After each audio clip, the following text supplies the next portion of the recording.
इस परिवार को एक बहुत बड़ी पहचान देके गए, जहां वो कई बार विधायक रहे, सांसद रहे, कई दलों में रहे हों, आखिरी में समाजवादी पार्टी में भी थे, पहले भी समाजवादी पार्टी में थे और दल में भी होके आए। हमें उम्मीद है ये परिवार जो राजनीतिक विरासत बख्श साहब देके गए उसको लेकर के जाएंगे, उसको और संभालेंगे और सजोएंगे और इस विरासत को आगे ले जाने का काम करेंगे।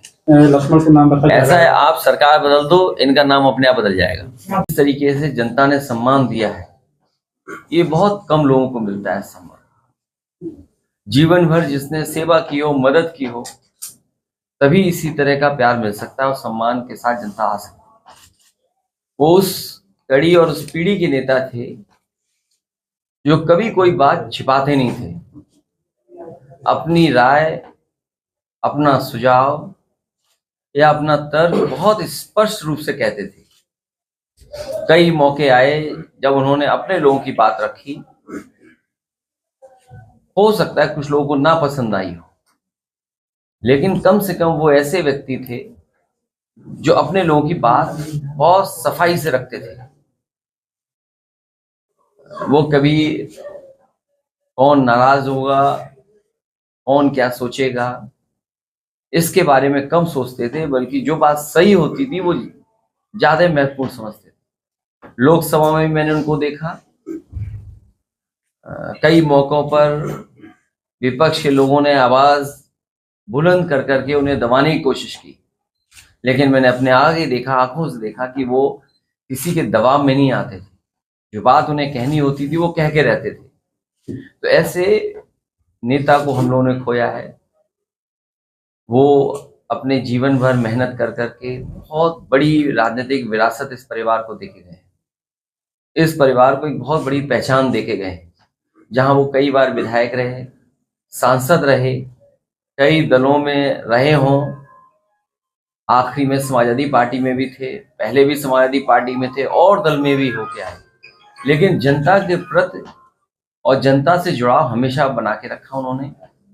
हमें उम्मीद है ये परिवार जो राजनीतिक विरासत बख्श साहब देके गए उसको लेकर के जाएंगे, उसको और संभालेंगे और सजोएंगे और इस विरासत को आगे ले जाने का काम करेंगे। अभी जी क्या माना जाए कि संबल से किसी कैंडिडेट बनाएंगे अपने उनके विरासत को आगे बढ़ाने के लिए फिर संबल से कैंडिडेट लोकसभा की तैयारी करनी चाहिए। मैं आपसे कह रहा हूं कि पार्टी उनके परिवार के पक्ष में है और आने वाले समय में फैसला भी लेंगे पार्टी। यहाँ उलेमा ने और जनता ने ऐलान किया है कि ज़ियाउर रहमान पद को चुनाव लड़ाया जाए, और उन्होंने एक तरफ मैयत रखी थी, दूसरी तरफ वोट डाल रहे थे। इस वफादारी के बाद क्या उनको ये इनाम मिलेगा? ये आपको नहीं सोचना है, उन्हें और हमें और परिवार के लोगों को सोचना है।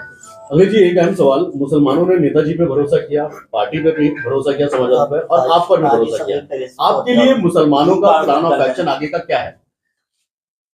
सबसे बड़ी लड़ाई जो इस बार देश में होने जा रही है वो संविधान को बचाने की है।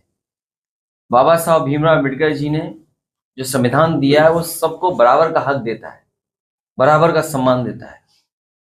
जिस तरह से कई मौकों पर हम लोगों ने कहा है कि कभी समुद्र मंथन हुआ था, इस बार संविधान मंथन होने जा रहा है। एक तरफ वो लोग होंगे जो देश की खूबसूरती रही है, हमारी आपकी गंगा जमुनी संस्कृति, भाईचारा, आपस में प्रेम, और दूसरी तरफ वो लोग हैं जो संविधान को नहीं मानते हैं। तो संविधान मानने वालों की और संविधान पर न चलने वालों के बीच में ये चुनाव होने जा रहा है, और हमें ये पूरा भरोसा है देश की जनता संविधान के साथ और संविधान बचाने वालों के साथ रहेगी। अखिलेश जी, इकबाल महमूद साहब और फर्ज फैमिली का 36 का मामला रहा, आज दिल जोड़ने के काम किए हैं आपने। देखिए ये राजनीति में मैंने यही कहा कि देखिए बख्श साहब किस रास्ते से यहाँ पहुंचे हैं। राजनीति का हर पहलू उन्होंने देखा है, कहाँ शुरुआत हुई, कई बार किन्हीं परिस्थितियों की वजह से दूसरे दल में भी रहे, लेकिन नेताजी और समाजवादी पार्टी के पक्ष में हमेशा बने रहे। मेडिकल कॉलेज की सियासत में लगातार शहरों के नाम बदले जा रहे हैं, अब लखनऊ को नाम बदलने की तैयारी है, लक्ष्मण को नाम रखा जा रहा है, क्या कहेंगे इसको? लोकसभा से ये नाम बदलने से ज्यादा जरूरी है कि नौजवान को रोजगार दे दें, नौजवान को नौकरी दे दें। नाम बदलने से जनता को उलझाएं नहीं, पेपर लीक ना होने दें। सोचिए हर पेपर लीक हो जाता है इनका, और लीक होने के बाद एक ही एजेंसी उसको जांच दे देते हैं। अभी जो हमारा एक पत्रकार साथी मेडिकल कॉलेज के बारे में पूछ रहा था, अभी सुना है कि केवल बिल्डिंग का उद्घाटन करने गए हैं, वो हॉस्पिटल का उद्घाटन नहीं है, वो बिल्डिंग का उद्घाटन है। हॉस्पिटल का मतलब यह है कि किसी व्यक्ति का इलाज होना शुरू हो जाए, बिस्तर हो, बेड हो, मेडिकल फैसिलिटीज हो, स्टाफ अपॉइंट हो जाए, ओटी चलने लगे, दवाइयां हो, वो बिल्डिंग का उद्घाटन करने गए। इसी तरह सुना है कि एक वर्चुअल उद्घाटन भी हुआ है आगरा में मेट्रो का। ये समाजवादियों की मेट्रो थी, ये कोई बीजेपी ने तो काम स्लो किया, रोका, बेमन पूरा किया है।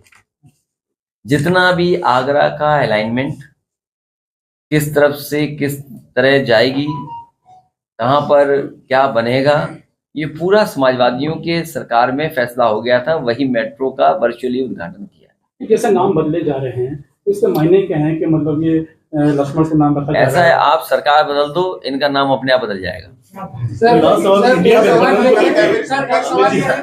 इंडिया गठबंधन को लेकर 16 दिन पहले अभी जो है धर्मेंद्र सिंह ने जो है चुनाव लड़ने का ऐलान किया सर जौनपुर से कृपा शंकर के सामने, और उसके ठीक बाद ही जो है सर ये कोई खबर नहीं है, ये तो कोई खबर नहीं है।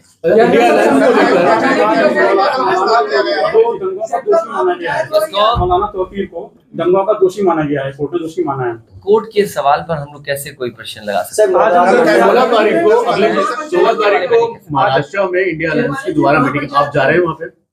देखिए, हमारा काम पूरा हो गया, टिकट बंटवारा हो गया, हमें प्रत्याशी तय करने दो। अभी तुम प्रत्याशी पूछ रहे थे, अब कह रहे तुम वहां चले जाओ। कैसे लोग हो भाई? जो काम हमें करना है वो करने दो, तो वहां भेज रहे कि जाइए वहां चले जाओ। अभी हमें काम अपना करना है। अलायंस की मीटिंग है ना, अगर उन्हें वोट पता लग जाए कि वोट एक और विस्तार से मिल सकते हैं, एक और विस्तार कर देंगे। ये इतने घबराए हुए लोग हैं कि विस्तार, अगर इन्हें पता लग जाए कि हमारा कोई पत्रकार साथी है, इसके मंत्री बनने से हमारे 2 लोकसभा जीत जाएंगे, तो उस पत्रकार को ही मंत्री बना देंगे। सर बीजेपी का मिशन 400 है। तो ये जो बनाया गया विस्तार, ये विस्तार कोई जनता की सेवा के लिए मंत्री नहीं बनी है।